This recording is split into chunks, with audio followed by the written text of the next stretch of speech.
There's a thing that happens to a man who has lived alone long enough. It doesn't happen all at once. That's what people get wrong about loneliness.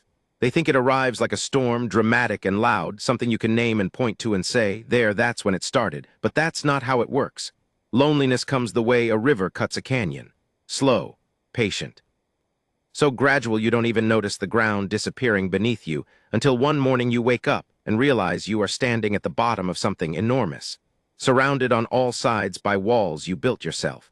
And the sky is just a thin blue ribbon so far above you that you've forgotten what it felt like to be up there. That's where I was the autumn she knocked on my door. I want to be precise about this, because I've told this story to myself so many times that the edges have gone soft, and I don't want to lie to you. I don't want to make it prettier than it was, or cleaner, or more like a story someone would want to hear. I want to tell you what actually happened, the cold, and the mud, and the way my hands wouldn't stop shaking for reasons that had nothing to do with the weather. I want to tell you about the woman who stood on my porch with water pouring off the brim of her hat, and one hand pressed flat against the doorframe like she was bracing for impact, and about the particular quality of desperation in her eyes that I recognized the way you recognize your own face in a dark window. I want to tell you all of it, because I almost didn't open the door. And if I hadn't, I don't let myself finish that sentence anymore. Some truths are too heavy to carry in their entirety. You learn to set them down. But I opened it, and everything I thought I knew about the shape of my life turned out to be wrong. The dog heard her before I did. I want to be clear that this is significant, because Biscuit, a 12-year-old Bluedick coonhound with a hearing loss that had been worsening for 3 years, and a disposition that could most charitably be described as aggressively indifferent to the human world, had not shown interest in anything since the previous spring, when a jackrabbit had made the catastrophic decision to sprint through the front yard. Biscuit didn't even react to thunderstorms anymore. He'd sleep through a hailstorm that rattled the windows like someone was throwing gravel at the glass, head on his paws, one eye half open in what I'd come to interpret as philosophical acceptance of Weather's fundamental lack of manners. So when he lifted his head off the braided rug by the wood stove and turned his gray-muzzled face toward the front door with his ears going from flat to upright in a single motion, I put down the journal I'd been writing in and watched him. This was early November. The year was 1887, the autumn before a winter that would later kill more cattle across the Wyoming territories than any winter in recorded memory, though none of us knew that yet. What we knew was that the cold had come early and mean, sweeping down out of the north in the last week of October like it had a grudge, driving sleet that turned to ice on the fence posts and left the creek banks glazed over in a way that made the horses nervous. I'd spent 3 days prior getting the remaining herd into the lower pasture, and my body still ached from it. A deep, specific soreness in the shoulders that comes from working in cold that won't let your muscles fully warm even when you're moving hard. The ranch was called Bitter Creek, named for the shallow tributary that ran along its eastern edge and tasted of iron and alkali and something I'd never been able to name. I'd bought it at 26 from a man named Hodges who'd given up on Wyoming with the resigned dignity of someone who had simply run out of arguments against a landscape that didn't care about arguments. That was 7 years back. I was 33 now, and I kept a personal log, a habit I'd picked up from a fur trapper named Desmond Farr who'd wintered on my father's property when I was 9, who had told me that a man who doesn't write things down will one day find that he's forgotten himself. I had filled 11 journals.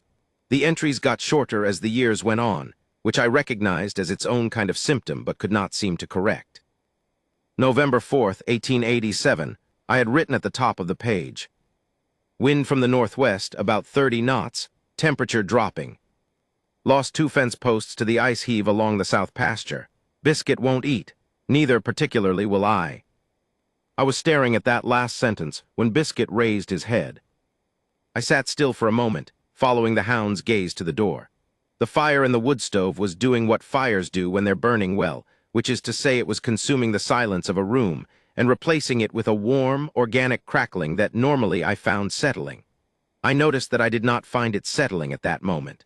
Something in the quality of the dark outside had shifted. The wind hadn't stopped. It had been running hard against the north-facing walls all evening. But underneath it, beneath the low, sustained moan of it pushing through the gap between the barn and the root cellar, I could hear something else. A sound that didn't belong. I was at the door with my rifle before I'd consciously decided to move, which tells you everything you need to know about how a man lives alone in this country for 7 years. You don't think about the door. You go to it. You have your hand on your rifle, and you have your boots already on because you stopped taking your boots off inside after the second winter, when you learned that there is no such thing as an emergency that waits for a man to find his footwear. I didn't open it right away. I'm ashamed of this, not quite, not the way I used to be, but a residue of the shame is still there. I stood with my hand on the door handle and I listened. And what I heard beneath the wind and the sleet needling against the wooden siding was a sound that I identified after a moment as a fist striking wood. Slow, deliberate, not panicked. The rhythm was too controlled for panic, which is somehow worse. Panic, you understand. That controlled, rhythmic knocking in a storm like that means someone who has already burned through their panic and come out the other side into a kind of grim, cold-blooded focus. It means someone still making a decision to keep going when stopping would be easier. I opened the door. She was shorter than I'd expected, which is a strange thing to notice first, but it's what I noticed. The image I'd built in those few seconds of hesitation, large threat, male, armed, dissolved immediately. She was standing on the porch with one hand braced against the doorframe and the other at her side, and she was soaked through in a way that had gone past uncomfortable into the territory of dangerous. Her hat was a wide-brimmed working hat, not the decorative kind, and the brim had collected enough ice-melt runoff that it was pouring in a thin, continuous stream off the right side. Her coat was canvas, heavy-duty, the kind that's nearly waterproof until it isn't, and hers had clearly crossed that threshold sometime in the past several hours. She was Apache. I registered this not with any particular drama, but simply as fact, the way you register any piece of information when you're trying to assess a situation quickly. I'd worked alongside Apache men at 3 different outfits before I came to Bitter Creek, and I'd traded with Apache families at the post in Laramie, and what I knew, which was less than I've since come to understand, considerably less, was enough to recognize that the woman in front of me was exhausted and cold, and had made a calculation that this door was worth knocking on. Her eyes were direct. That's the other thing I noticed immediately, not hostile, not frightened in the way I'd have expected given the circumstances, but direct in a way that communicated something I couldn't immediately name. Later I would come to recognize it as the particular quality of someone who has survived enough difficult things that they've made peace with the possibility of being turned away. But who is asking anyway, because asking costs nothing except the answer. She didn't speak right away. Neither did I. Biscuit, for reasons known only to Biscuit, chose this moment to appear at my left knee, lean his considerable weight against my leg, and regard the woman on the porch with what I can only describe as cautious approval. He didn't bark. He didn't growl. He looked at her and she looked down at him, and something happened in her face, a small loosening around the eyes. That was the first human expression I'd seen from her. "Your dog," she said finally. Her voice was low and controlled, the way the knocking had been. "He is old." 12, I said. She nodded like this confirmed something. Then she looked up at me, and there it was again, that direct quality, that willingness to hold the gaze. "I need one night," she said. "Shelter, my horse is injured, I am not." The precision of that last sentence, "I am not," struck me even then.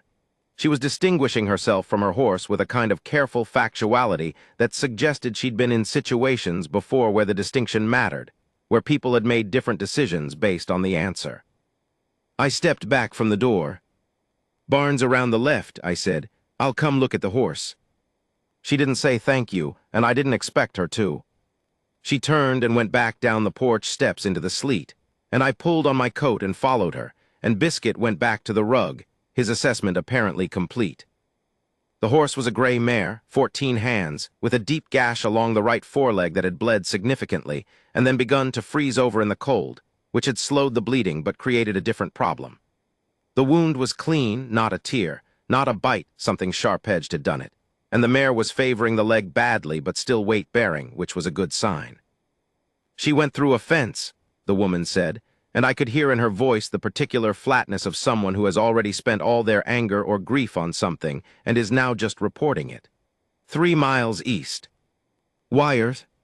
I crouched next to the leg and looked at it in the light of the barn lantern. The cut was significant but not catastrophic. It needed cleaning and binding, and the mare needed warmth and rest, and with a few days off her feet she would likely be fine. I said so. I know, the woman said. There was no sharpness in it. She said it the way someone says I know when they've already done all the calculations and arrived at the same conclusion but needed someone else to confirm it. I got the supplies from the tack room. She held the mare's head while I worked, talking to the horse in a low, continuous murmur that was not quite language, or not quite English, I should say, and the mare stood still for it in a way that told me everything about the relationship between them. This was not a horse this woman had owned for a season. This was a horse she had an understanding with. I bound the leg and we settled the mare in the empty stall at the end. I'd been keeping it empty since my other horse, a bay gelding named Contrary, had been sold the previous spring when the first hard year had made itself plain, and I spread fresh hay and made sure the water bucket was unfrozen. When I stood up and turned around, the woman was looking at me in a way that I recognized after a moment's confusion as evaluation. Not suspicious, just honest. The way you look at someone when you're trying to understand what category of person they are. "You have lived here alone," she said. It wasn't quite a question. "7 years.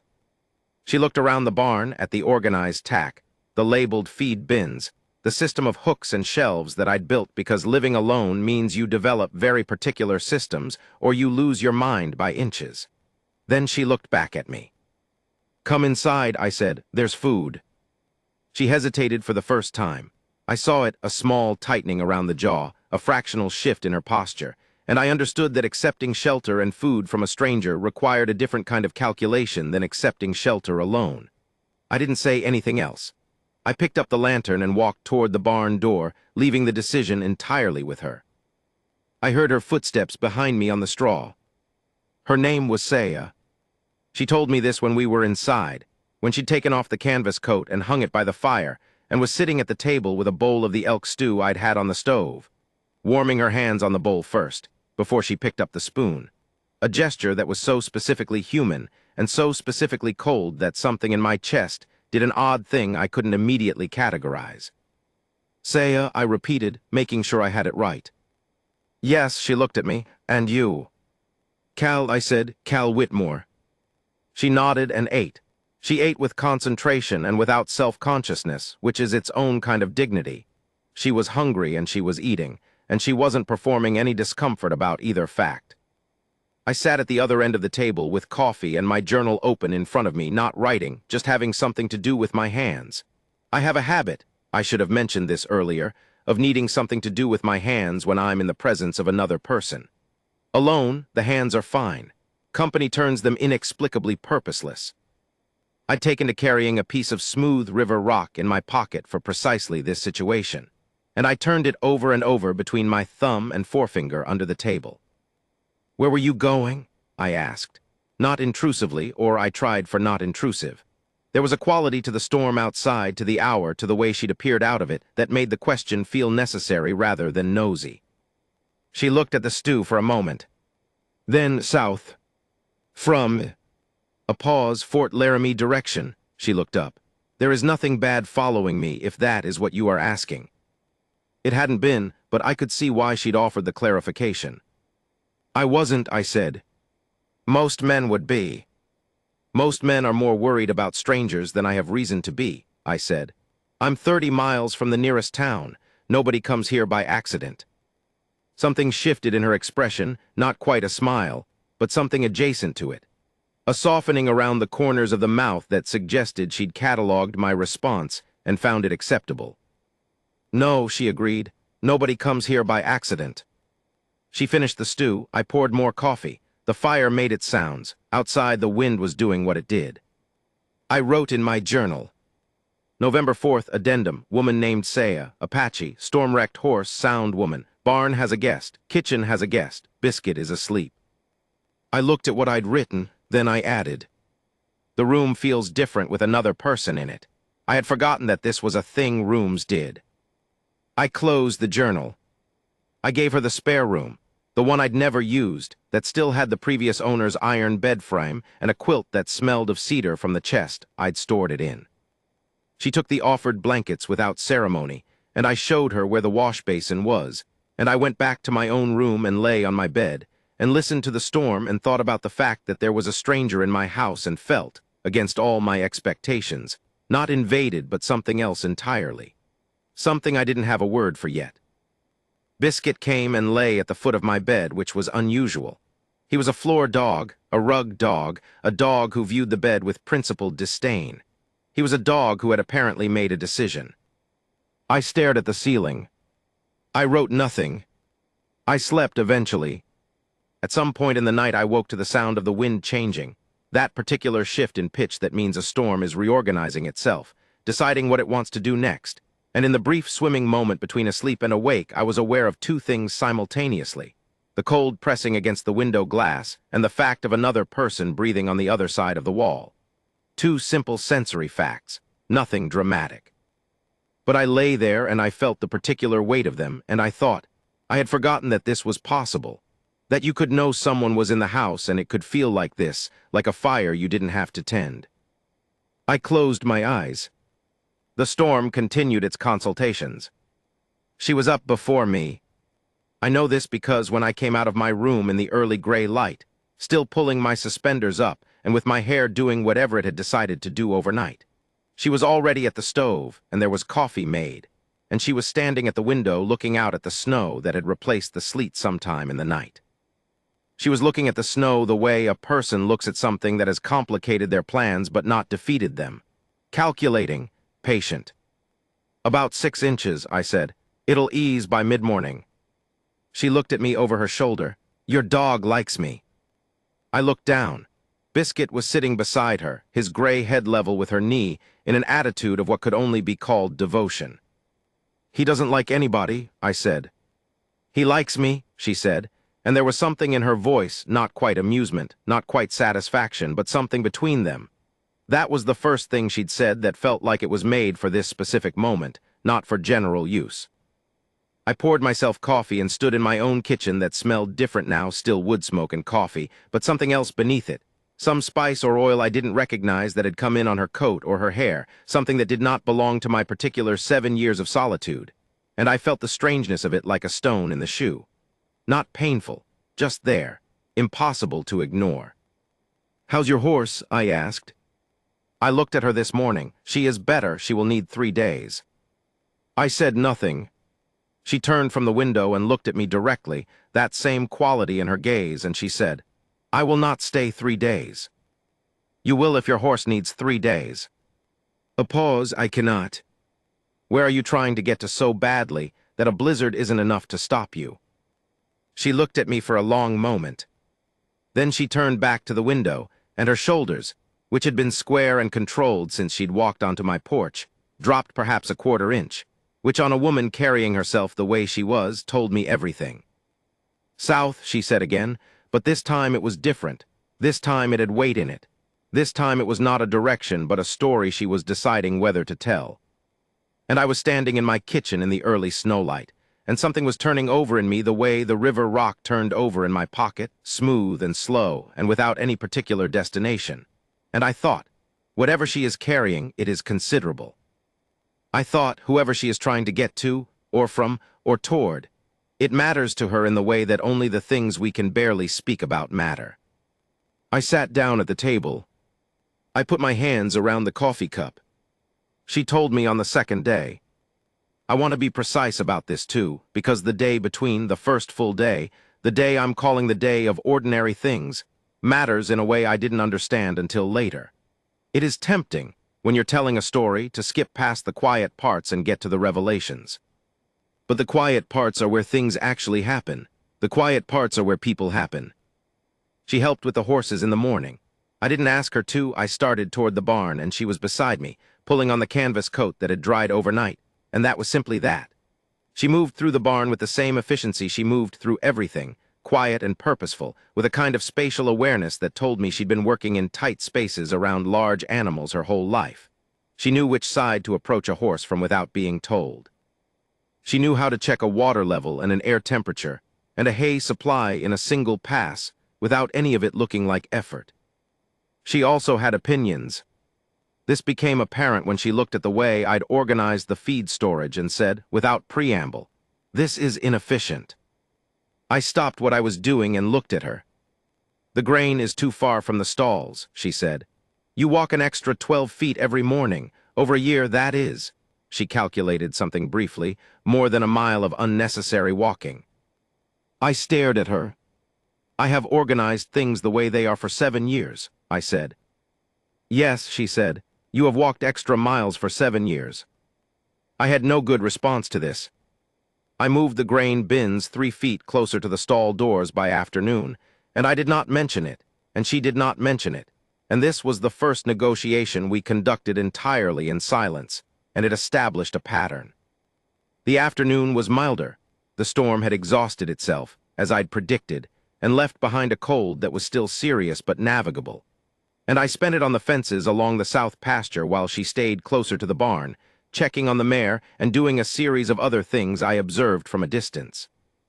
She reinforced 2 of the hinges on the barn door with wire in a way that was different from how I'd have done it, but clearly more effective.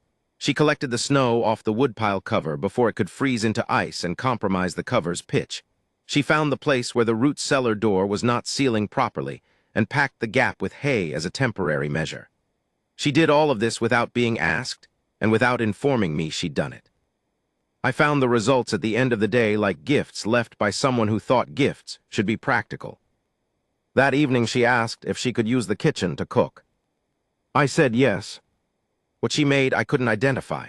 She'd found things I'd had in the back of the pantry for months, some dried chilies, some cornmeal, a string of smoked meat, and combined them in a way that produced something that smelled like a memory I didn't have, like a meal from a life I'd never lived. I ate it and felt obscurely moved by it in a way I couldn't justify. What is this called? I asked. She looked at me. I don't know the word in English. What's it called in? I stopped. I wasn't sure what to ask.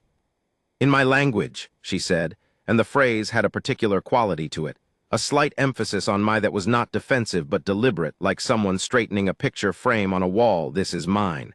And it is straight, and it belongs here. It would take too long to explain. It is a dish my mother made in autumn. Your mother, I said. Something moved through her expression, quick and controlled, the way a bird moves through a gap in a fence, gone before I could describe it. Yes, she said, and then after a pause that had texture to it, she died last spring. I had the sense, the strong, specific sense, that she had not said this to many people. Not because she was hiding it, but because the people she might have said it to were also gone, or also grieving, or also absorbed in the particular business of surviving things. I'm sorry, I said, and then, my father died 3 years ago. She looked at me. I found out by letter, I said. From my sister 3 weeks after it happened. I was here. He was in Ohio. She nodded. We sat with it for a moment, 2 people at a table in a remote ranch in Wyoming in the failing November light, each carrying a death they'd had no good opportunity to set down. Do you have other family? She asked. Sister, she has children now. We write when the weather allows. You miss her? It wasn't a question. Constantly, I said. I don't think about it most days. And then I think about it all at once. I looked at my coffee. Is that how it is for you? She was quiet for a long time. Then my mother and I were not always. There was a time when it was complicated between us. When I left, she stopped, started again. I left the community where I was raised. 11 years ago, it was not simple. I went south, then north, then many places. I sent letters when I could. And she sent them back. For the first 3 years, no, then yes. She looked at her hands. We had time, and then we did not have more time. I thought about the way she'd said south the night before with all that weight. I thought about where she was going. Where were you going? I asked, before the storm. She looked up. My mother had land, she said, in the south. Property that belongs to her, that belonged to her, and now should belong to me. But there is paperwork, and there is a man who is handling the paperwork who does not. She stopped. The jaw tightened slightly. He does not believe it should go the way it should go. A lawyer's? A man who calls himself one. I understood. And you were riding to confront him. I was riding to correct a misunderstanding, she said, with a precision of language that was wry and completely controlled. About what belongs to whom? I looked at her across the table. She was sitting straight, both hands on the table, and there was something in her face that I'd been trying to identify since she'd knocked on my door. Something I'd been circling without landing on, and I finally understood what it was. It was the expression of someone who has decided to handle something themselves, because they have learned, through experience, that the things you leave for others to handle tend not to get handled. "Where is this land?" I asked. "Cheyenne County." "How far was your lawyer?" "Rollins." I calculated, on foot in this weather with a lame horse 6 days. "I know." I turned my coffee cup, thought, did not say what I was about to say for several seconds, during which I turned the river rock over in my pocket 4 times. Then I said it anyway. "I know Rollins. I know 2 men there, a banker named Cross and a surveyor named Littrell, who have done legitimate work with land transfers in this territory. And I have 2 horses. When your mare is ready to travel, I can take you." She went very still. "Why?" she said. "Not why would you or why do you offer, just why." A single word that was not aggressive but was not soft either. A word that was asking for a real answer. I thought about lying. Not a large lie, just the comfortable social lie, the it's no trouble version, the I was heading that way anyway version. It would have been easy. It would have let us both off the hook. "Because you showed up in my storm," I said. "And you did it with your back straight and your voice level, and you asked for one night and you've been earning it every hour since. And the man in Rollins is counting on you not having anyone in your corner." I looked at her. "And I have nowhere pressing to be." She looked at me for a long time. "You don't know me," she said. "No," I agreed, "but I know the shape of what's happening to you, and I know which direction wrong is pointing." Another long pause. "You are a strange man, Cal Whitmore," she said finally. "I've been told." "I have a knife," she said. "2, actually. I will also carry my own rifle." I would expect nothing less. The trace of something crossed her face. That near smile, the one from the morning, the one that was adjacent to warmth. 3 days, she said. "If my mare is sound in 3 days, I will accept your company to Rollins." "Agreed." She looked back at her food. I looked back at mine. Outside, the cold continued to hold the world in its particular stillness. On the 3rd morning, I caught her at dawn in the barn. Not doing anything clandestine, I want to be clear about that, because the hour makes it sound like something it wasn't. She was sitting on an overturned feed bucket in the gray pre-light with her back against the stall where her mare was standing, and she was braiding something, a piece of leather cord, intricate and small, and she was talking to the horse in that low, continuous murmur I'd heard on the first night. She didn't stop when she heard me come in. She just angled her head slightly to acknowledge my presence. I went and checked on the mare's leg. The wound was clean, healing well. The mare was putting weight on it with something close to confidence. "She's ready," I said. "Yes," said Saya. She finished the knot in the braid and held it up, looked at it, then reached over and tied it to the mare's halter.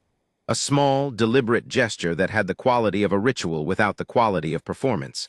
Something private being made visible. "What is that?" I asked. She looked at me. "My mother made one for me when I left," she said. "When I left the first time, the time that was complicated." A pause. "I lost mine years ago. I make new ones when I need them." I crouched next to the horse and didn't say anything, because there was nothing to say that wouldn't be either too much or too small. After a moment she said, "You keep a journal." "Yes." I saw it on the table. I did not read it. "I didn't think you did." "My mother kept one," she said. Hers was different, not a book, but a different kind of record. Patterns, she kept them in patterns. She paused. "I cannot make patterns the way she could. My hands know other things." I thought about the hinges on the barn door, the grain bins, the root cellar gap. "Your hands know plenty," I said. She looked at the braid tied to the halter. "Pack your things," I said, standing. "We leave at first light tomorrow." We left in clear cold, the sky that particular shade of winter blue that exists nowhere else. A blue so specific and uncompromising it feels like an argument. I'd saddled Contrary's old stall neighbor, a gray roan named Steadfast who deserved his name, and Saya rode her mare, whose leg had settled into a manageable lameness that would get her to Rollins if we kept the pace measured. Biscuit stood on the porch and watched us go. I hadn't been able to convince him to come. I looked back once at the house, at Bitter Creek in the morning light, the ice on the fence posts catching the low sun and turning it into something briefly extraordinary. And I felt a familiar and particular feeling, the one I got every time I rode away from it. The peculiar ache of leaving something that was yours, combined with the peculiar relief of going somewhere that wasn't yet. Beside me, Saya was looking at the road ahead. "You do this often?" she asked. "Ride to Rawlins. Every few months for supplies. You do not seem like a man who goes eagerly." I considered this. I'm a man who goes when he has to. She nodded, as if this confirmed a hypothesis. We rode. The first day was mostly silence, which was not uncomfortable. I want to be clear about that. It was a silence of two people who have reached an understanding about what kind of silence is acceptable between them. We stopped at midday in the shelter of a cottonwood stand along the creek, and she made coffee on a small fire while I checked the mare's leg, and we ate dried meat and biscuits I'd packed, and we talked briefly about the terrain ahead. And then we didn't talk for the next 3 hours, and it was fine. It was more than fine. There is a specific kind of company. I've tried to articulate this before in the journal and failed every time, where the other person's presence does not demand anything of you. Where you are allowed to simply be what you are in the moment, thinking your thoughts, breathing your air, and the other person is doing the same, and somehow this is better than solitude without being worse than it in any measurable way. I'd had it once before, with a man I'd worked cattle with for a season in Montana, a Crow man named Thomas who'd said almost nothing for 3 months, and had been the best company of my adult life. Riding alongside Saya was the same quality of thing. In the late afternoon, she said, without apparent context, "The man in Rawlins, his name is Harwell. He is the kind of man who is very polite." "The worst kind," I said. "Yes," a pause, "he will have lawyers." "So will you." She looked at me. "Literal," I said. "He's not cheap, but he's honest, which is rarer than cheap. And if Harwell has overstepped on the paperwork, and if the land was your mother's, he almost certainly has, literal will find it." "You trust this man?" "He helped a Lakota widow get her husband's property back from a county clerk who'd forged a transfer 6 years ago. I watched him do it.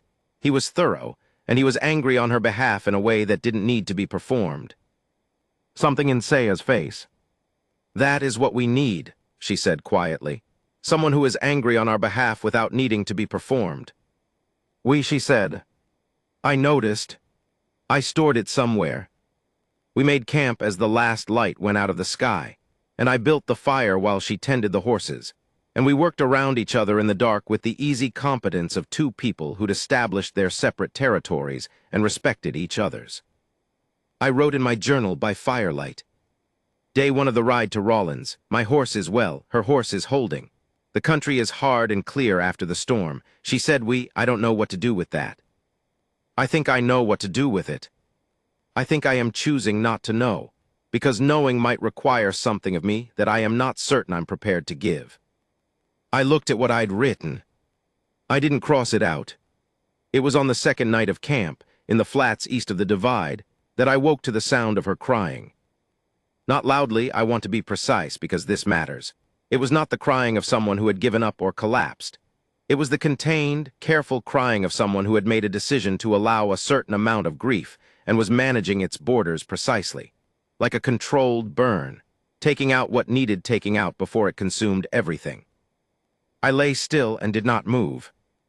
I understood, with a certainty that came from somewhere past logic, that going to her would be wrong, that this was not a moment that needed witnessing or attending, that the privacy of it was the point of it, that she had waited until she believed I was asleep because she had never, in all the days I'd known her, allowed herself to be seen as anything other than capable, and this was the exception she was permitting herself in the dark, and it was not for me. I lay still. I listened to the fire settling. After a time, maybe 10 minutes, maybe 15, the sound stopped. And then there was the quiet sound of her steadying herself, a few slow, deliberate breaths, and the particular silence of someone who has put something back in its proper place. I closed my eyes. I thought about my father's letter, the 3-week delay. The way I'd walked out to the south pasture and stood in the cold for an hour doing nothing because there was nothing to do. No ceremony available to me, no community of grievers, just the empty land and the insufficient sky. I thought about how grief finds its way out of you regardless. I fell back asleep to the sound of the wind over the plain. The next morning she was as she always was, direct, competent, forward-facing. I handed her the coffee. She took it. Neither of us mentioned the night. Some conversations happen entirely in the space of what isn't said. We reached Rollins on the fourth day. The town was as I remembered it, a collection of wooden storefronts arranged along a wide dirt main street that had frozen overnight and was beginning to thaw unevenly in the midday sun, producing the kind of mud that has opinions about whether you should keep walking. The usual winter inhabitants, men who'd come in from outlying properties for supplies, a few working women from the saloon taking the air in heavy coats, a pair of Chinese railroad workers sharing something from a flask in the doorway of the dry goods store. The town smelled of coal smoke and horse, and something frying in fat that I could not identify from a distance. Saya looked at all of it with no visible opinion. We stabled the horses at the livery first. I paid extra for the mare to have the corner stall closest to the stove, and I did not mention this to Saya, and she found out when she went to check and came back and looked at me with an expression I'd learned to read as, "You have done something considerate, and I find this inconvenient because it is harder to keep you at a manageable distance when you do things like this." I had, in 4 days of writing, compiled a considerable catalog of her expressions. "Littrell's office is on the north end," I said. "Harwell's is in the middle of the block. I think we should go to Littrell first." "Yes," she said, "I know." I looked at her. "I have been thinking about the order for 3 days," she said. Of course she had. Edmund Littrell was a narrow man with extraordinarily large hands and a habit of arranging whatever was on his desk into precise perpendicular alignments while he listened to you, which gave the impression that he was organizing his thoughts spatially rather than internally. His office smelled of old paper and cedar, and there was a wood stove in the corner that was doing its job effectively, and there were books on every available surface, many of them open to pages marked with strips of rawhide. He listened to Saya for 45 minutes without interrupting. I sat in the corner and did not speak. Saya spoke clearly, methodically, in the way she did everything, beginning with the land, its location, its history with her mother's family, the original claim, the documentation she'd received, and the documentation that had stopped arriving when Harwell had become involved 2 months after her mother's death, and the letter from a Cheyenne County judge that had suggested, not explicitly but with a clarity that left no reasonable doubt, that the transfer was being processed in the interests of resolution. When she finished, she put the papers on Littrell's desk in a precise stack. He looked at them. He arranged his pencil perpendicular to the edge of the desk. Then he said, "Mrs." "Miss," she said, then Saya.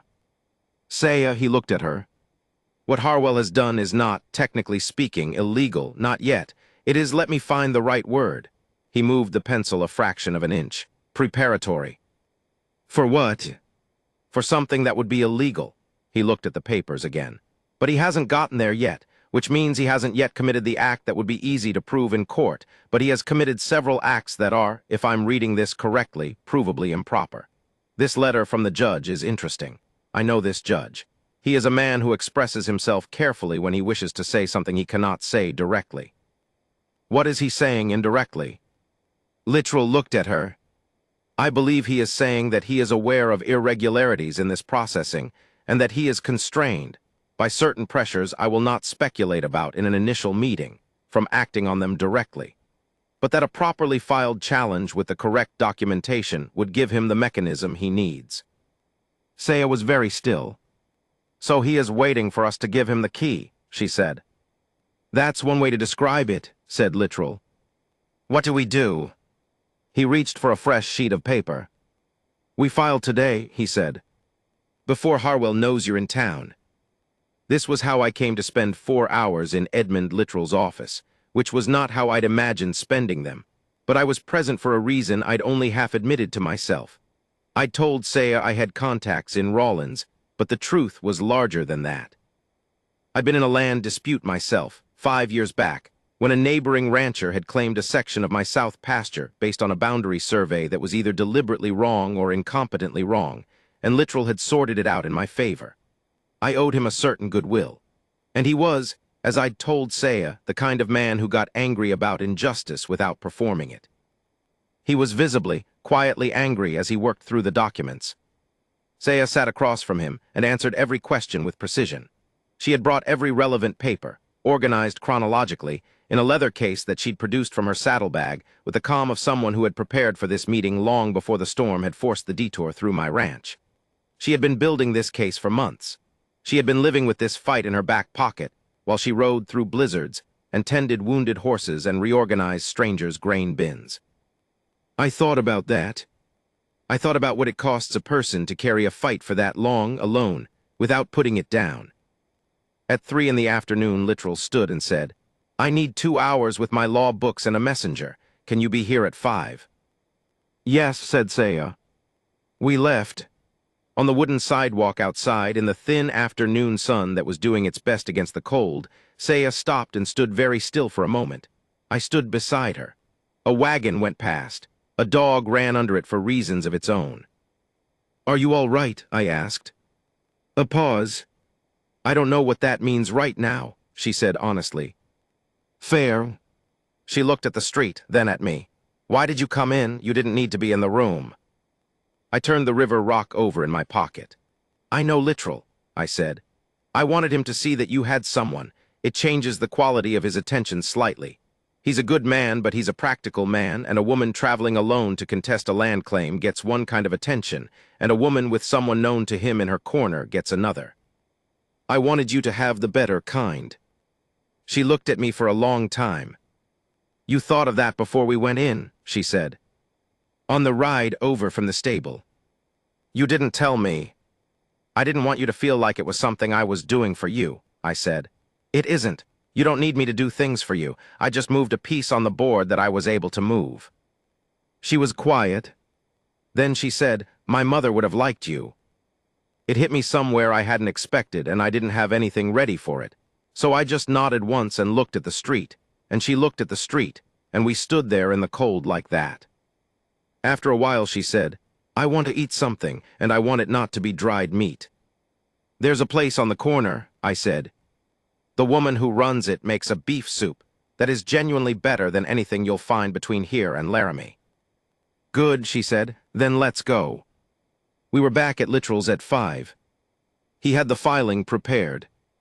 He also had, sitting in the chair to the left of his desk, with the contained displeasure of a man who has been summoned and knows what the summons means, a heavy-set man in a very good coat who introduced himself as Harwell's associate, a Mr. Prentz. "Mr. Prentz," Literal said, with a pleasantness that was precise and edged, "has been made aware that a challenge is being filed, as he has every right to know. He has also been made aware that the judge in Cheyenne County has already received a communication from this office regarding the documentation in question." Prentz looked at Saya with the look of a man reassessing a situation. Saya looked at him with no particular expression. "There has been some confusion," Prentz said, "around the processing timeline." "Confusion," Saya repeated. "Which can, I'm sure, be." "Mr. Prentz," said Literal, "the filing is prepared.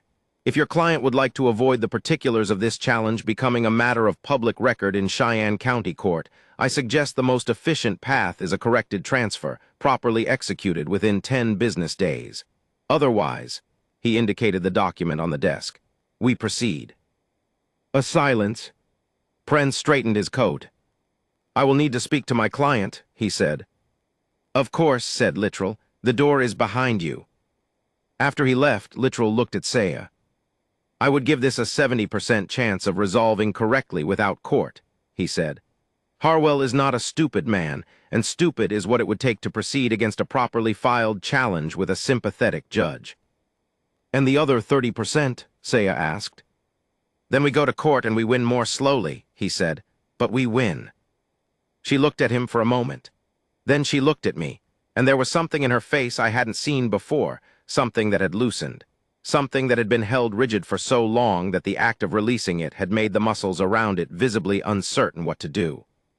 "Thank you," she said to Literal. And then she said it again to me, and it was different from the first time, softer and more complicated, and carrying more inside it than the word usually carries. "Thank you, Cal." I didn't say you're welcome because the phrase felt too small. I said your mother's land should be yours. She nodded once.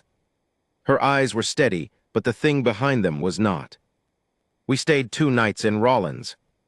There was nothing for either of us to do but wait for Prince to return to Harwell and for the math of the situation to complete itself, and Littrell had said he'd send word to Bitter Creek when the response came. So we stayed. The first evening, after supper, she asked if I'd show her what I wrote in the journal. I was surprised enough that I showed it to her. Not all of it, I'm not a masochist, but recent entries, the ones from the last week. She read them in the firelight of the hotel's sitting room with the same attention she brought to everything, and when she finished, she handed it back and didn't say anything for a moment. Then you wrote that the room felt different with another person in it.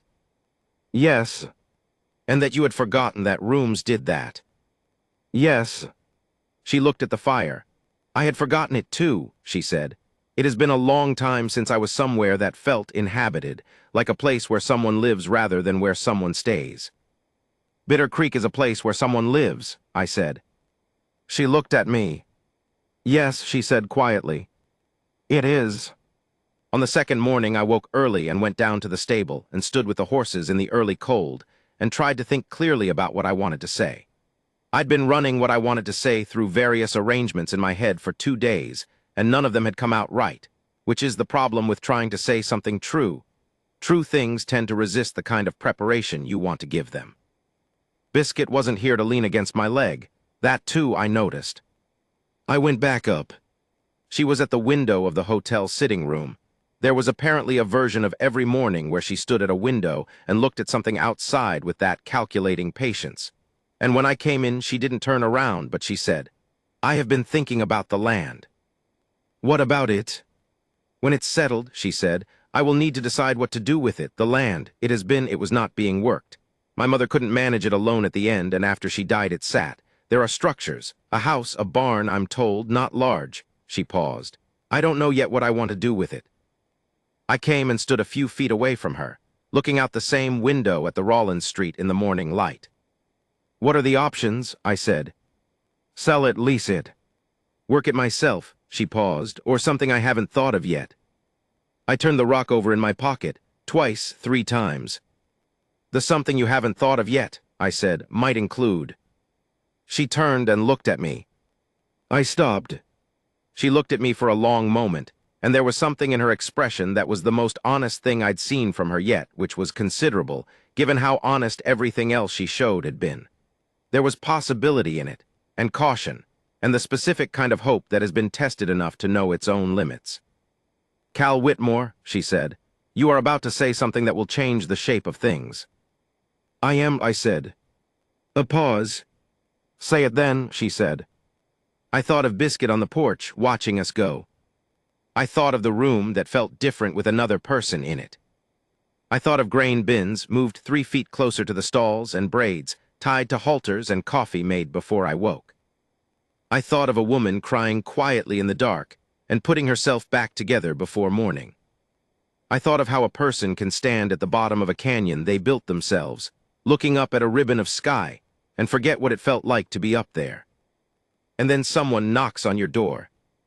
I've been alone at Bitter Creek for 7 years, I said, and it's a good enough life. It runs well and it is mine and I don't require fixing and I want to be clear about that. I looked at her.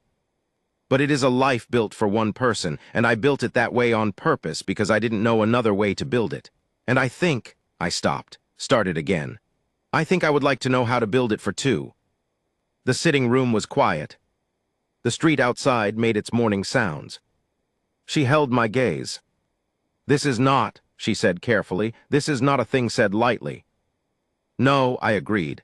I've been turning it over for 4 days and it still means what it means. She looked out the window briefly, then back. I don't know what I want to do with the land, she said. No. Or where I want to be. No. Or who I am yet in whatever comes after this. No, I said, neither do I for that matter. Something shifted in her face. You are the most honest man I have met in a very long time, she said. I'm a man who keeps a journal, I said. It makes lying feel like extra work. The near smile, the real one, the one that reached her eyes.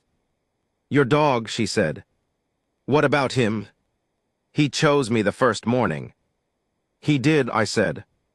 "Biscuit has sound judgment," she said. "He really does," I said. She looked at me for another long moment. Then she said, "Show me the route back on the map. I want to see what the land looks like between here and Bitter Creek." I unfolded the map from my coat pocket. I carry one, always, another quirk, and laid it on the table between us. And we stood over it together, and she put her finger on Rawlins, and I put my finger on the rough area of Bitter Creek, and we looked at the country between them. Then she moved her finger slowly across the paper. Not to where I'd indicated. Not away from it either. To a point on the road between them, roughly halfway, where a creek ran through a valley that I knew to be good grazing land, and where the map showed a small mark that meant structures. She looked up at me. I looked at her. Littrell's letter reached Bitter Creek 11 days later. Harwell had agreed to the corrected transfer. The land was hers. I know because she was standing in my kitchen when I opened the letter. She'd come back with me, for what she called practical reasons, which I had the good sense not to interrogate too closely, and I read it aloud, and when I finished she was very still for a moment, and then she went to the window, which was where she went when she was feeling something she wasn't ready to name. I put the letter on the table. I picked up my journal. I wrote, "The land is hers. It was always hers. It took the right people and the right anger and the right paperwork to make the world acknowledge what was already true." I thought about writing more. I put the pen down instead. Biscuit was at her knee, leaning his old considerable weight against her leg. She had her hand on his gray head. She was looking out at Bitter Creek in the winter light, at the ice on the fence posts, at the sky that was that specific uncompromising blue. She did not look like a woman at the bottom of a canyon. She looked like a woman who had found the path. She stayed through the winter, then through the spring. I won't tell you everything that happened in the way that it happened, because some things belong to the people inside them. But I will tell you this. She moved the feed bins back one more foot. I let her. There was an evening in February when the temperature dropped to something that would have been genuinely dangerous alone, and we sat on opposite sides of the wood stove with our books and the fire between us. And the room had the quality of a room that is exactly as warm as it needs to be, and Biscuit was on the rug between us, and nobody said anything for 2 hours, and it was. It was the least lonely 2 hours I could remember since before I started counting. I wrote in the journal, February 14th, 1888, temperature not survivable without shelter, inside survivable more than. She read it later without asking, the way she'd started doing because I'd started leaving the journal out. She didn't say anything about that entry. She didn't need to. What I know is this. A woman came to my door in a storm and asked for one night. And the morning came. And kept coming. And I had spent 7 years building a life for one person. And what I found, over the long winter and the tentative spring, was that a life built for one person has exactly one thing wrong with it. It's built for one person. She asked me once, on a morning in March when the creek had started to thaw and the sound of moving water had come back to Bitter Creek for the first time in months, she asked me, "Do you regret opening the door?" I looked at her. I thought about the man I'd been in the 7 years before the knock, the man who'd walked extra miles for 7 years because he hadn't noticed, the man who'd written shorter and shorter entries, the man who'd stood at the bottom of a canyon and forgotten the sky.